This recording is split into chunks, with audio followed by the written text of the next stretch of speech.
Welcome back to the Physical Therapy San Pedro podcast. This is episode 70, and today we're discussing why healthy athletes stay on the field, the habits that prevent injuries and improve performance. I am your host, Dr. Janae Brown. I'm a sports physical therapist and owner of Physical Therapy San Pedro, and I'm joined by our sports physical therapist and dance physical therapist here, Dr. Bay. Dr. Maile Bay. So today we're getting into discussing why healthy athletes stay on the field. And the reason we're doing that is because August is National Wellness Month. Did you know that, Dr. Bay? No. She knows now because we're going to be talking about it. Very exciting. August is recognized as National Wellness Month, which is all about building healthy habits, managing stress, and taking care of your overall well-being. But when we start thinking about what wellness really means for our athletes, we realize it's so much more than eating healthy or stretching every once in a while.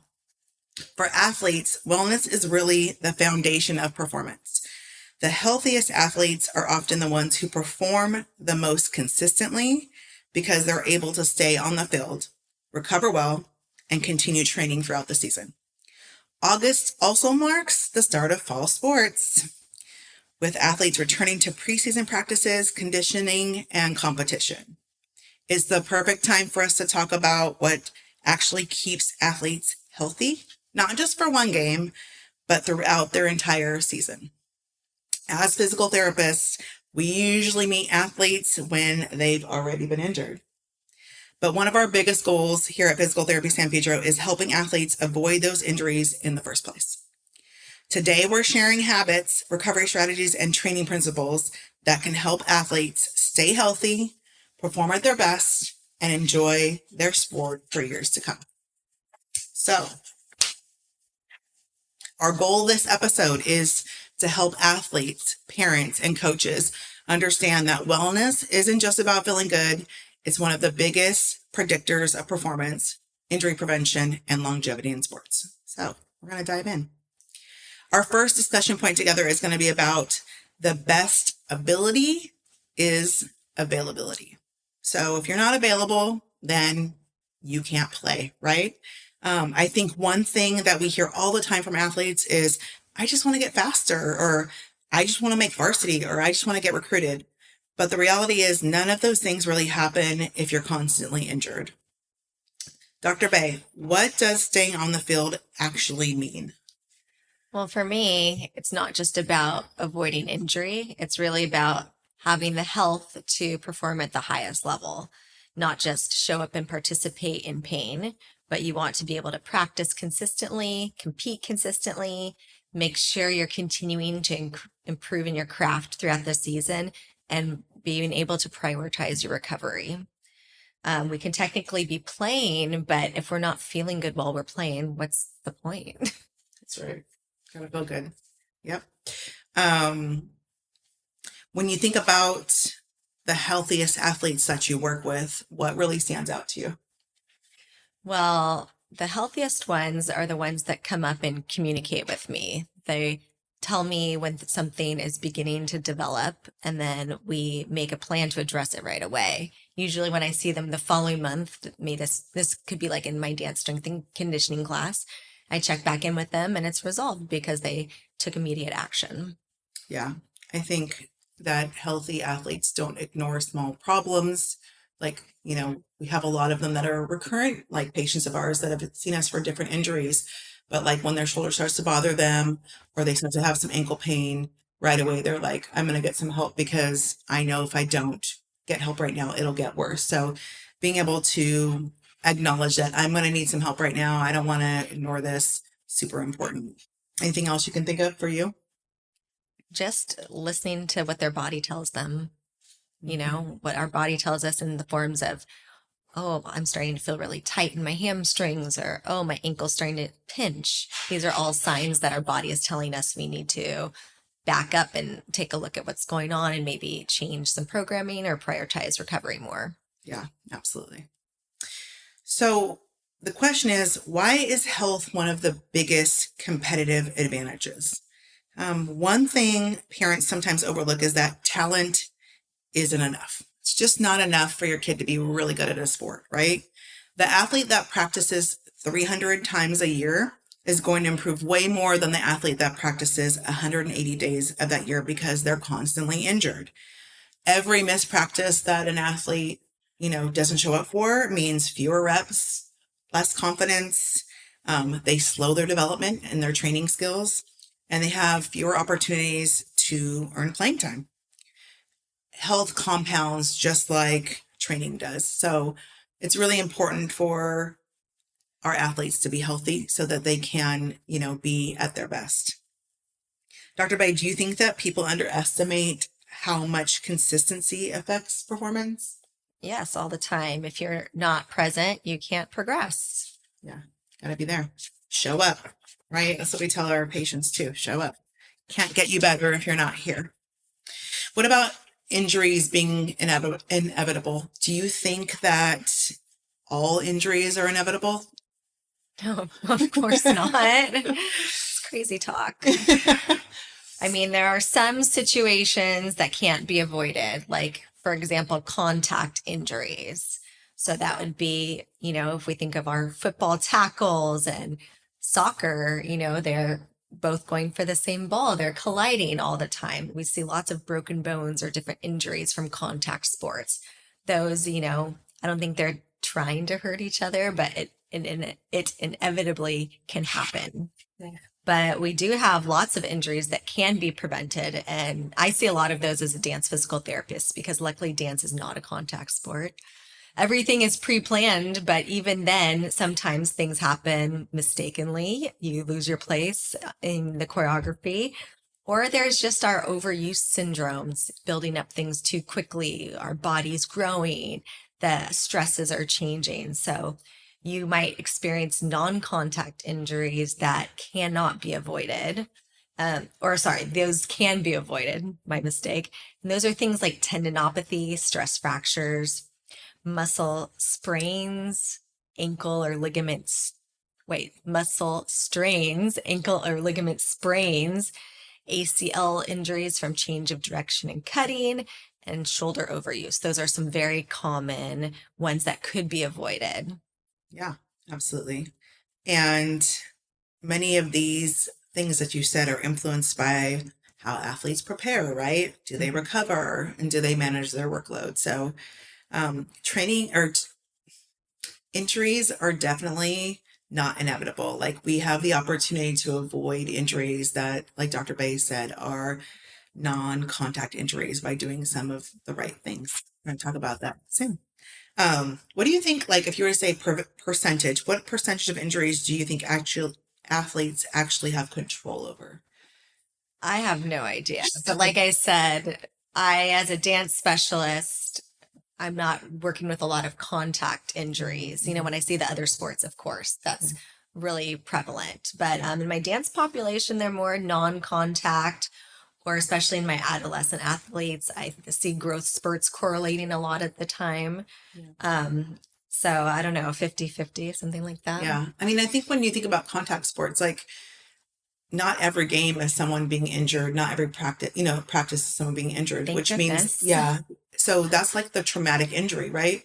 But we do see multiple people on a team getting treated for, non-contact injury like tendinopathy or overuse. So I would say it leans heavily more towards the things we can prevent, maybe like 75-25. So I think with that being said, it puts everybody in a position where we can do some of these things and implement them and actually see our injuries reduce. So that's the good part.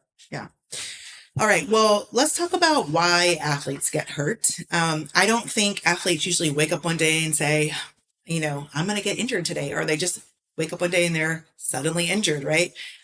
Usually our athletes have warning signs. And so let's talk about some of these big mistakes that athletes make before getting injured. And I'm going to start with the first one. We see 5 big ones. And so the first one is ignoring pain, right? So if you ignore pain and say things like, as an athlete, it's fine, or I'll just stretch it. I'm going to stretch it out today. I'm going to, my hamstring keeps bothering me. I'm just going to keep stretching it. Or it'll go away. This happens all the time. I always have this, my ankle always bothers me. It just irritates me a little bit. It's been going on for a long time. I'll work through it. Um, that's a bad mistake, right? Pain is information. Your body is so super smart to give you that information. If you ignore that information, you're going to have a problem. So a big mistake is ignoring your pain. Dr. Bay, why don't you give me the next one? The next reason would be doing too much too soon. Mm-hmm. So a very big example of this is, like we said, August marks the fall season starting. School starts. Not only do school teams start, there's club teams going. Maybe you're adding in private lessons to enhance your skill set. But maybe over the summer, you didn't keep up with the same workload. So now your body has to make a giant jump in the loads it's sustaining stress for. So that is a huge example of a way we would get an overuse injury. Yep. I'm going to say returning too quickly, right? So this is one of the biggest ones with our patients. But if you return back too quickly, your pain is gone, right? But your strength isn't back. So you got to get stronger. Your power might not be back. You need to get more powerful. And your confidence isn't back. You need to get more confident. Oftentimes, pain is gone when you have an injury, but you actually haven't done all the foundational work that you need to do for your sport or that you need to do to prevent yourself from getting injured again. So returning too quickly is a big mistake. Dr. Bay. The next one is no recovery. So recovery is an essential part of training. It cannot be skipped. So we cannot go 7 days a week, increasing all the time without giving our body time to rest and recover. Yep. And then the last one, number 5, is waiting until you're really hurt before seeing someone. So don't wait till your ankle breaks, right? Don't wait till your rotator cuff tears. Don't wait until you tear your ACL, right? If you notice that you're having ankle pain, right, and you are twisting your ankle, falling down the field, cutting, and it's bothering you when you're playing soccer, you want to get attention. Don't wait until you're really, really hurt, where you really, really are out of your sport to get some help. So, Dr. Bay, what mistakes do you find yourself repeating to athletes every single week? What are you saying over and over again to your athletes every week not to do? Don't ignore the pain. It's a very common one I see in the dance studios, people wearing braces, people wearing tape. They're just going, but they're not taking time outside of the studio to intervene and actually heal. Yeah. We always encourage you to participate and we want you to do what you love, but you have to do your cross training, you have to do your recovery, you have to work on changing the strength and mobility deficits that are creating your syndrome or problem. Yeah. And for me, it's returning too quickly. So this is just the one with my athletes. It's right when my athletes start physical therapy with me, I'm always like, okay, you're going to feel better really quickly. I'm going to get you feeling better quickly, but that's not your sign to go back. You're not ready to go back until we've done all the things. You've gotten stronger, more powerful. You can do all the skills that you need to do in your sport without pain.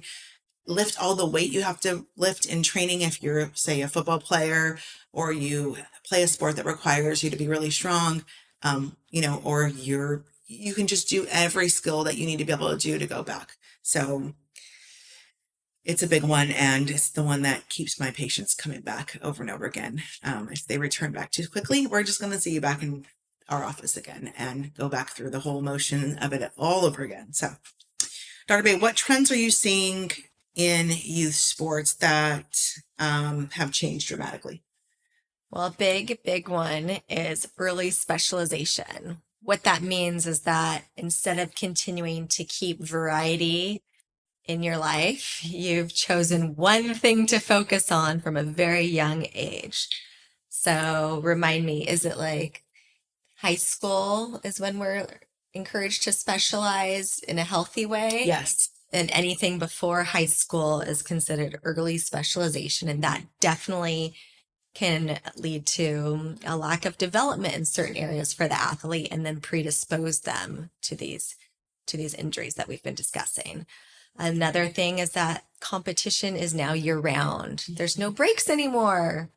We're supposed to have breaks. That gives us a chance for variety, right? People are doubling up. They're not just on the one school team or the one club team, but they're on both. There's now the pressure of comparing yourself to others on social media. I see them doing A, B, and C. Let me go try those things, right? Can I push myself to accomplish that this year as well or get ahead? More and more competition opportunities are popping up. And then lastly, there's a lot of pressure to make a college team or maybe be subsidized for your college education by playing a college sport. And that's something everybody really wants to achieve. So they're pushing so hard in hopes of achieving that. Yeah, all those things. Like, I feel like we could do a podcast about like every single one of those things individually, but they're also true. Like, kids are training like professionals right now, and then they're not doing any of the recovery, strategies or utilizing any resources for recovery because, an athlete that is a professional athlete, that's what they do every single day. Like, they train every day, they practice every day, they recover every day. It's their life, right? And it's planned out by professionals, Absolutely. what they're doing. Yeah. They're not making it up. Yeah, absolutely. Yeah. And with children, we don't really have the guidance necessary. Yeah, absolutely. And, when we were younger, everything was better when we were younger. But when we were younger, kids played different sports. Like, there was opportunity to try different things. And I think really when you think about anything, even when you talk about nutrition, right? Variety is the thing that helps people be most balanced, right? So you need to move in different ways, and your body just isn't really fully developed before you're the age of 13. Really, that's why specialization is, early specialization can be a problem. We see athletes. I have one right now that, is a 12-year-old and it's doing things year round and all the time, and their body's growing, and now you're just getting injuries because you're doing something too much all the time. So we just need variation, so we can avoid some of this stuff. So, and don't compare yourself to other people on social media because, you were made special in your own way. So, okay, let's move on. Okay, so I'm going to talk about with you why I think that this might affect athletes physically and mentally. And essentially, like, again, back to the social media, if you're comparing yourself to other people, you're never going to feel good enough, right? And if you are, again, overdoing it physically, you're not going to feel good enough physically. So essentially, like, we want you guys to feel good, be able to practice well, be able to enjoy your sport, not drop out of your sport. All the things we said earlier in terms of specializing too early, all those things can lead to you fully dropping out of your sport. And I know for myself, like, being a parent of a swimmer, pretty much and my daughter was in a sport where you're doing it every single day. It's long hours. I had to kind of control her training, but essentially, like, she was one of the only people on her team that swam in college.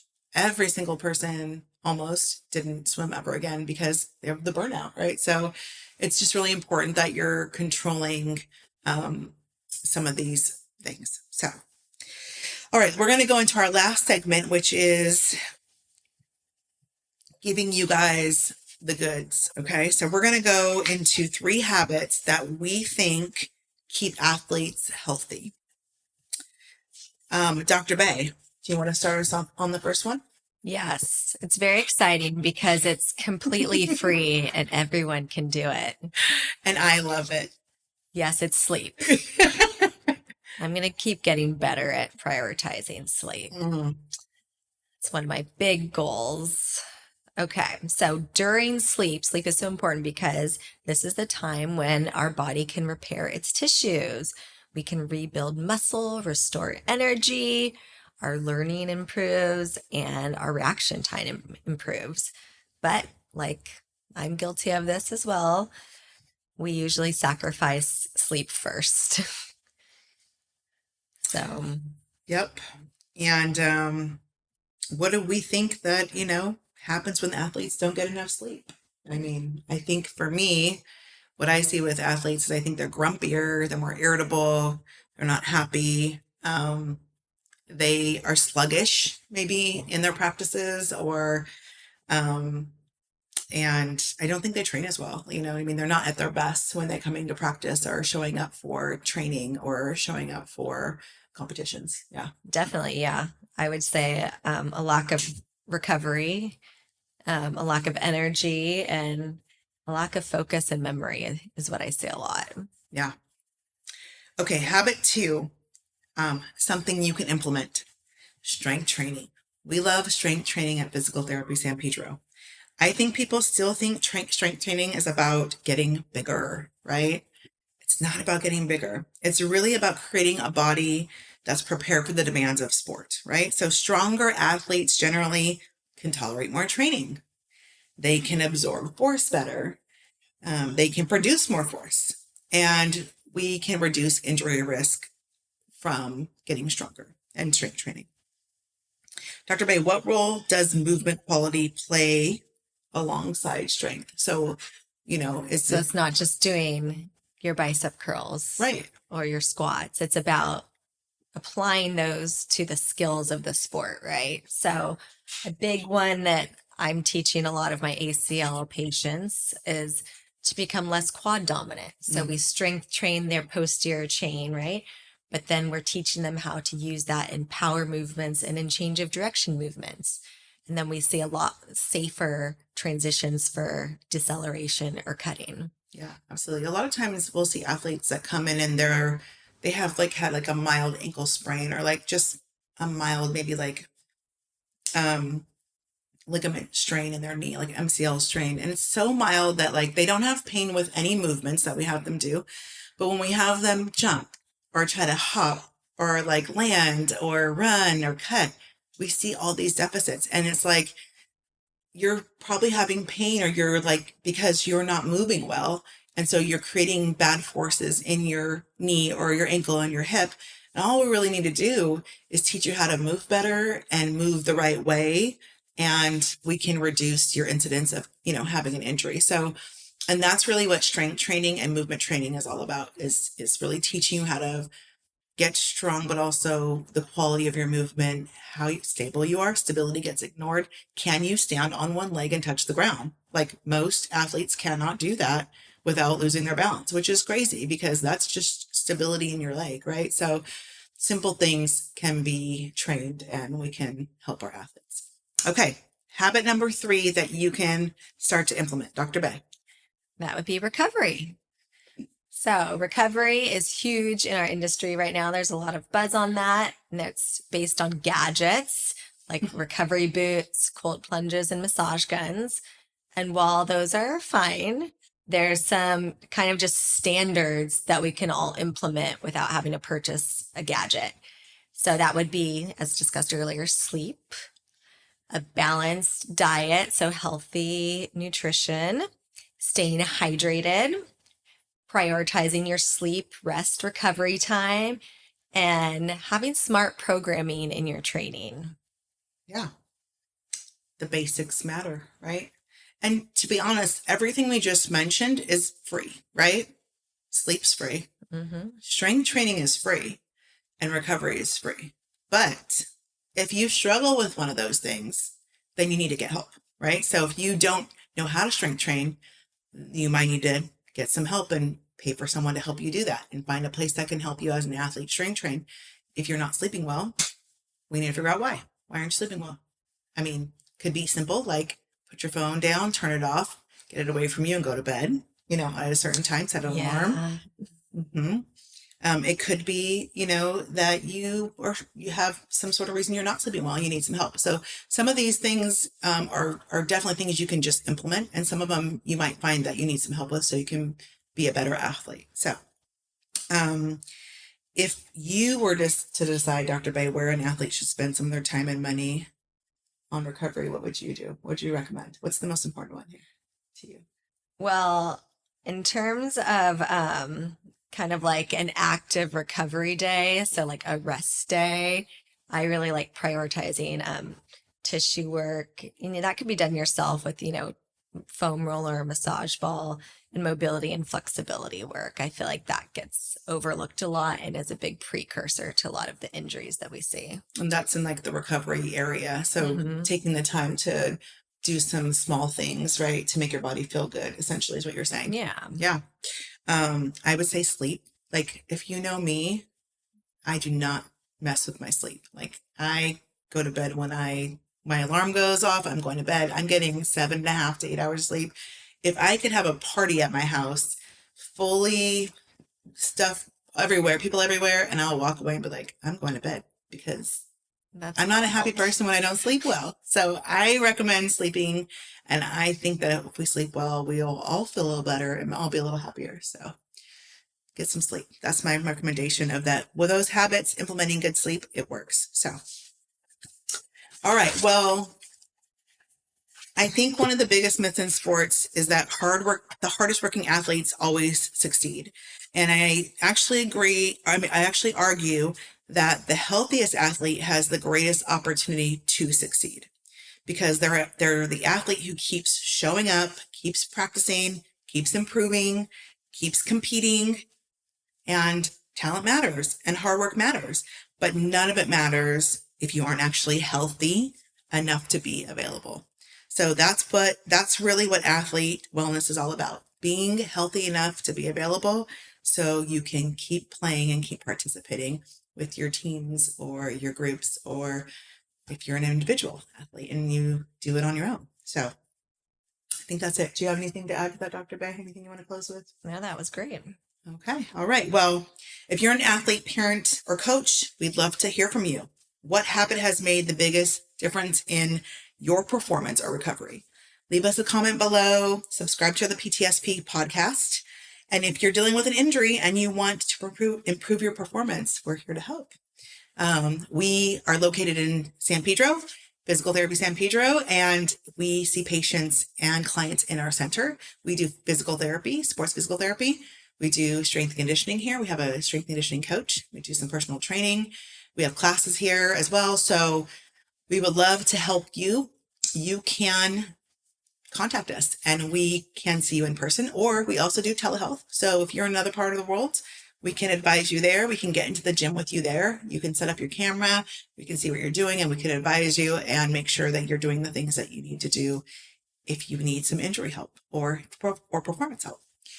If this is your first time joining us on this podcast, we have 69 other episodes that you can go check out, all about different injuries, wellness, topics that we feel like will help athletes, coaches, parents, anybody who is dealing with an injury or wants some information about a specific body part. We got all kinds of stuff, so go check those out. And if this is your first time also listening or tuning in, please subscribe, share with your friends. We'd love to continue bringing you guys great content and showing up for our wellness community. And happy National Wellness Month from the Physical Therapy San Pedro team. Bye, guys.